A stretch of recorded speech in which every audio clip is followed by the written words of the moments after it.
tahimik, mabait, palaging nag-iisa. Yan si Alina, estudyante sa isang kilalang university sa Maynila.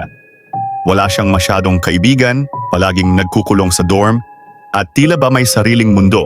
Pero sa bawat ngiti niya, may tagong lungkot. At minsan, may anino sa likod ng kanyang mga mata. Isang gabi, nagising si Alina na may bahid ng dugo ang kanyang mga kamay.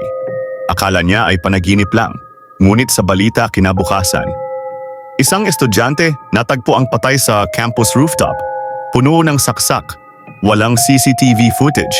Tahimik lang si Alina, pero sa loob-loob niya, parang may nararamdaman siyang alam na niya kung sino ang may gawa. Ilang araw pa may sumunod pang insidente. Si Trish, isa sa kaklase ni Alina, natagpuan sa banyo ng university, nakalublob sa bathtub ng dugo. Pero si Alina, wala sa klase.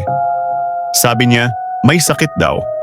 Dito na nagsimulang magtanong si Mia, ang roommate ni Alina. Isang gabi, sinundan niya si Alina palabas ng dorm.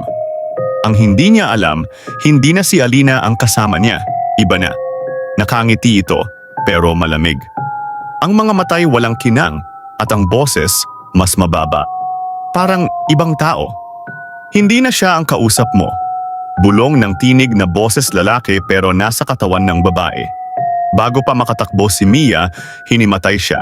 At sa huling sandali bago siya mawalan ng malay, narinig niya, "Ako si Alair. Matagal na akong nakakulong sa katawan niya. Ngayon, ako na ang maglalakad para sa kanya." Epilogo. Na-ospital si Mia at nakaligtas. Ngunit hindi niya na nakita si Alina. Wala na rin ang mga records nito sa school. May bagong estudyante raw sa kabilang university, tahimik, maganda, pero may kakaibang ngiti. Ang pangalan? Alair.